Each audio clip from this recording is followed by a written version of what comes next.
dia, galerinha, tudo bem com vocês? Espero que estejam todos bem, né? Prontos aí para aprender mais um pouco nessa semana, né? Então, vejam só. Hoje a gente vai iniciar na unidade 3, onde fala sobre as relações mundiais. Mas como assim relações mundiais? Vejam só. Quando a gente fala em relações mundiais, o que é que vem logo de primeira, assim, como estrela na nossa mente? As conexões que a gente faz mundo afora. A gente está aqui no Brasil, mas a gente sabe que a gente pode se relacionar com qualquer pessoa, com qualquer empresa, que seja lá no Canadá, na China, né, em Madrid, em qualquer lugar do mundo. E essas relações mundiais querem dizer justamente isso. As relações de aproximação, né? As conexões que a gente estreita mundo afora. Não só com, mas com todos os países existentes no mundo. E aí, essas relações elas podem ser mantidas através de quê?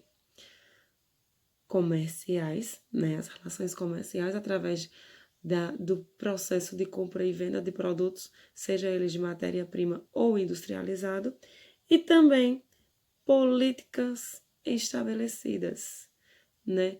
A gente sabe que a política brasileira ela tem influências de outros países, assim como também ela influencia em outros momentos outros países, certo?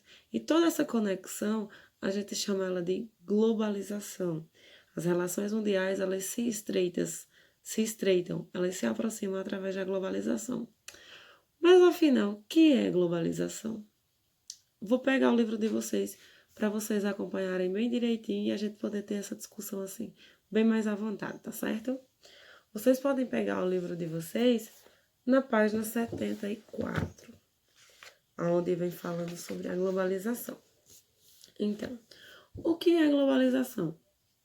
O conteúdo de vocês vem dizendo o seguinte: globalização entende-se um mundo com vários segmentos conectados entre si. Ou seja, temos um motivo que nos conecta a todos os outros países e, ao mesmo tempo, eles se conectam a nós. Como política, economia, também algo bastante óbvio, e cultura, né? A gente sabe que temos aí cada um com sua cultura, mas que, ao mesmo tempo, existem pessoas múltiplo culturais, né? Que desejam conhecer outras culturas e que, quando conhecem, se cativam por elas e acabam somatizando essas culturas no seu íntimo, no seu individual, e que às vezes essa cultura ela traz interferências para outros países, para outras regiões do mundo, né? Além de interdependência econômica e política entre os países com o avanço do sistema de comunicação e de transporte. E aí, por que essa interdependência? Veja só, gente. Eu tô aqui com um carrinho de brinquedo do meu filho, né? Que aí é de uma marca que eu acredito que vocês conhecem, que é a Hot Wheels. A Hot Wheels, acredito que vocês sabem que não é uma empresa brasileira, né? Ela tem sim filial aqui no Brasil, tem seus produtos vendidos aqui no Brasil, mas ela não é brasileira. Tanto é que até os próprios modelos dos carros não são brasileiros, né? A gente não vê desses carros com a nacionalidade brasileira, mas sim de empresas estrangeiras. E aí, quando a gente firma um acordo comercial com outro país, seja por uma marca de um simples brinquedo ou até de uma marca de uma empresa famosa, né? Aí, como a Ford, por exemplo, para construir carros aqui no Brasil, a gente está mantendo uma interdependência. E o que significa essa interdependência? Significa que, mesmo a gente produzindo aqui no Brasil, a gente confeccionando, utilizando as matérias-primas, mas a gente tem uma ligação direta com aquele país de origem dessa marca. Sabe por quê? Porque apesar de tudo que a gente utilizar, seja de nacionalidade brasileira, a marca é de uma empresa estrangeira. Ela se empresta, né? Ela expande o seu território comercial. E é quando ela faz isso, ela está montando aí, mantendo uma conexão com um país externo, com outro país, tá certo? E aí, o que é interessante ser dito? Quando a gente também fala dessa interdependência política, a gente vê aí nos cenários políticos mundo afora que políticas de outros países também influenciam o nosso país, né? Quando se trata de guerra, quando se trata de impedimentos de acordo, tudo isso tem um reflexo muito grande em todos os países do mundo. Não existe uma determinação de um território, né, de um país, que não influencia em outro. A partir do momento que eu digo a vocês, né, eu como país, eu vou chegar para vocês e dizer, eu vou dar as minhas aulas online, só online. Mesmo que a gente volte para a sala de aula, eu vou continuar com minhas aulas online. Vai surtir efeito em quem? Em outros professores. Por quê? Quando eu digo que vou montar minhas aulas online, mesmo com o fim da pandemia, outros professores podem optar tanto por voltarem para a sala de aula, como também se adequarem a videoaulas, né, aulas online. Então, isso é um reflexo da minha atuação, isso é um reflexo do meu país, que pode refletir em outros países do mesmo jeito que pode refletir em outros professores a partir do meu posicionamento, tá certo? E aí, gente, com essa troca que existe entre países, né?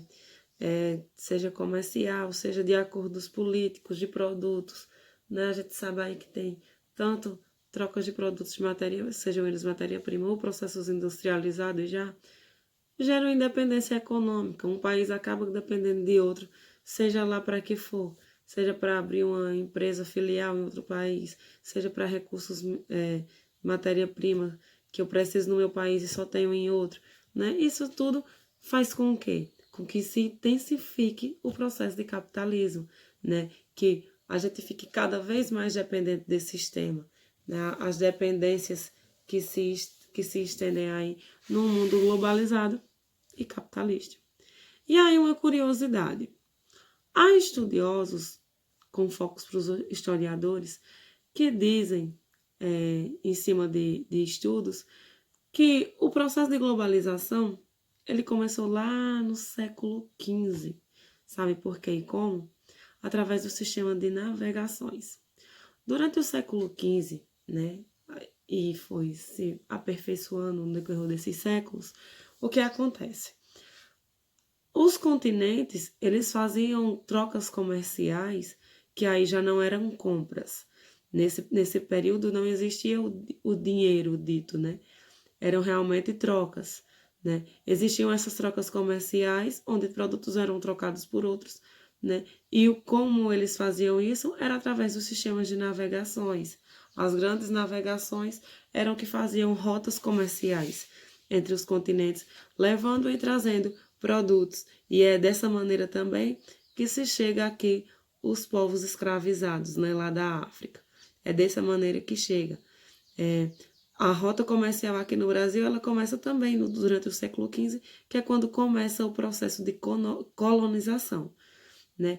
Durante o processo de colonização, essas rotas comerciais, elas tanto serviram para trazer materiais mais modernos para facilitar no processo de extração de matéria-prima, como também para levar essas matérias-primas tanto para Portugal, onde eram os correspondentes donos do território brasileiro até então, como também para outros lugares do mundo, né? E aí é justamente nesse processo de uso de transporte de navegações que vem a necessidade de melhoria dos transportes, né? Para outras áreas, a expansão para outros países, começa a modernizar-se o sistema de navegação, existe a necessidade de aprimorar eles para ter uma demanda maior, tanto em quantidade como em qualidade de produtos, como também vai surgindo outras inovações, né? Que também para fazer também esses trajetos, só que também que de forma mais rápida e eficaz. Como um exemplo disso, a gente tem os aviões, tá certo? E aí parte de um intuito de um pequeno comércio de troca lá no século XV e que vai se aperfeiçoando ao decorrer dos séculos até a gente chegar aqui no século XXI, onde a gente tem aí uma grande variedade de transportes que trabalham para fazer essas trocas, que já não são trocas, são comércios de produtos entre países, certo? A globalização, ela começa a se intensificar justamente aqui, nessas 2 primeiras décadas do século XXI. Por quê? Começa a ter o aumento dos fluxos de capitais, né, que são os acordos feitos politicamente ou entre empresas, assim como também o uso da Bolsa de Valores, onde começa o processo de comercialização de ações, né? Eu aqui do Brasil posso comprar, quem dera eu, comprar partes de uma empresa lá em Madrid para eu passar minhas férias por lá, curtindo o lucro que eu tenho dela, né? Ou investir numa empresa, deixa eu ver onde, lá no continente africano, né? A Bolsa de Valores, ela me proporciona isso. Eu pegar as minhas economias e fazer um investimento em uma empresa na qual eu vejo que ela vai me trazer renda, vai me trazer lucros, certo? Isso se chama fluxo de capitais. A partir do processo de globalização diante do século XX, XXI, a gente tem a intensificação desses fluxos, assim como a gente também tem a intensificação dos fluxos de comércio, né? De mercadorias, sejam de produtos que vêm para o Brasil, como a Adidas, a Coca-Cola, deixa eu ver, a Ford, a Chevrolet, certo? Isso são os fluxos de mercadorias que existem, né? Que tanto vêm para o Brasil como também saem do Brasil. O Brasil ele ganha uma característica muito forte aí no processo de matérias-primas, também como de grãos, né? Quando se trata do processo industrializado, o Brasil já se torna um representante maior de empresas internacionais do que até mesmo nacionais, né? As grandes marcas que são produzidas aqui no Brasil, elas são marcas internacionais. O Brasil ainda se caracteriza, né, assim, sua mercadoria primordial, única, que sai daqui, são a grande quantidade de grãos, seja também na questão da pecuária, né, onde já tem aí grandes criadores de animais que tanto servem para o consumo no próprio Brasil como também para fora dele, tá certo? Temos também o fluxo de pessoas. E o que são esses fluxos de pessoas? A gente tem em uma média anual de pessoas que viajam tanto para outros estados do Brasil, né, que acabam que fazendo uma rota comercial também, que surte efeito em escala mundial, como principalmente pessoas que viajam para outros países, que aproveitam aí suas férias, né, e vão descansar, repousar em outros países, assim como também há pessoas que vivem trabalhando como viajantes. Viaja para um país para representar sua empresa um mês, no outro já viaja para outro. E isso também está incluso no fluxo de imigração de pessoas, tá bom? Temos também os fluxos de informações. E esse é interessante porque parece que a gente não tem, né? Mas veja só, hoje eu estou falando com vocês através de um sistema de comunicação. E esse sistema de comunicação também pode ser informativo. Do mesmo jeito que eu estou aqui para ensinar para vocês, eu não deixo de estar informando a vocês aquilo que é importante para essa fase do ensino-aprendizado de vocês. Esse fluxo de informações, ele também tem o quê? As informações a níveis nacionais, através dos sistemas de televisão, também de internet, né, que a gente tem aí, sabemos informações em todo o mundo, se a gente desejar, através do sistema de internet. A gente também tem sistemas que trazem para a gente sinal de outros países. A Netflix, por exemplo, a Netflix não é uma empresa brasileira e hoje, praticamente, 80% dos brasileiros fazem uso dessa tecnologia, né, desse provedor de informações, desse gerador de informações, tá certo? Então, é muito interessante que a gente pare para analisar detalhadamente, né, que é uma indicação que eu dou a vocês, sobre esses fluxos que a globalização intensifica na nossa vida a partir do século XX. Tanto fluxos de capitais, como de mercadorias, como de pessoas, como de informações, tá certo? E aí temos as conquistas e contradições da globalização. Na verdade, o que são os prós e os contras que essa globalização traz para a gente? Então, gente, quando a gente fala aí, faz referência das vantagens trazidas pela globalização, é justamente quando a gente foca nas relações que os países começam a ter entre si, né? A gente tem uma variedade tanto cultural como tecnológica como científica de outros países que se dependessem apenas do Brasil a gente não teria, né? Assim como a gente também proporciona outros conhecimentos a outros lugares do mundo e que são oriundos aqui do Brasil, certo? Então, o estreitamento de relações entre os países faz com que a gente, mesmo aqui de casa, a gente consiga adquirir produtos e até mesmo conhecimentos, né, de outras nacionalidades mundo afora, tá certo? E para suas desvantagens, um agravante assim bem enfatizado pelo sistema globalizado é o de consumismo.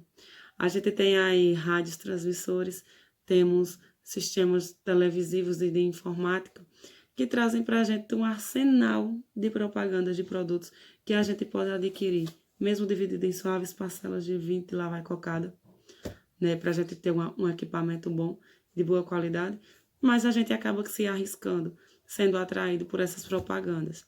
Quando a gente se deixa levar por essas propagandas, a gente acaba aqui intensificando o nosso desejo de consumir, né? Temos casos aí pessoais, que eu acredito que cada um de vocês, até mesmo pela faixa etária, que mesmo que não por necessidade, mas que querem um celular de última geração com múltiplas funções para se adequarem aí à dinâmica do dia de vocês, que vocês desejam utilizar. Então, tipo, acaba que incentivando o nosso desejo de consumir sem necessariamente precisar, né? É importante a gente saber diferenciar o consumo daquilo que a gente precisa do consumismo, né? Que é aquela compra exagerada sem a necessidade e até mesmo sem a intenção de uso. Compra só porque viu que tá bom e na promoção, aproveita e compra, né? Na verdade, isso acaba que sendo um problema para a globalização e também para o sistema do meio ambiente, né? A gente tem aí a intensificação com alto, o que acaba aqui gerando o alto índice de produtividade e extração de matéria-prima, né? O uso de dejetos que a gente usa uma vez e depois descarta no lixo, esses descartes eles acabam se acumulando e na maioria das vezes não tem um fim sustentável para ele. Então, tudo isso que agrava, né, com a chegada da globalização. Além, né, de ter aí também uma concentração de lucros de alguns países. A gente sabe que os países que mais fazem investimentos tecnológicos e que mais lucram com a globalização são os países desenvolvidos. Então, quanto mais isso acontece, mais recursos eles geram, né? Mais riquezas eles acumulam. E isso traz a desigualdade social, tanto para os países de baixo desenvolvimento econômico, como também para aquelas populações mais precárias, né, que não têm aí tantos recursos para fazer investimentos ou adquirir tantos produtos assim. E isso que acaba que refletindo na nossa metodologia aqui de aula. Não acredito que não abala tanto o cenário de vocês, diante aí acredito que todos os familiares de vocês chegam a ter um recurso didático para vocês terem acesso a essas aulas online, né? Mas há famílias, principalmente do sistema público, que não tem essas ferramentas adequadas aí para ter essas aulas online, não é isso? Então, por fim, a gente encerra aqui, né? Para a atividade dessa semana será a da página 81, né? Naquele mesmo esquema, vocês respondem e me enviam no privado para correção. As dúvidas vão tirando no decorrer da leitura, tá certo? Vai estar lá na indicação, na descrição do vídeo, as indicações de leituras, tá bom? Um grande cheiro para vocês e qualquer dúvida chame. Tchau, tchau.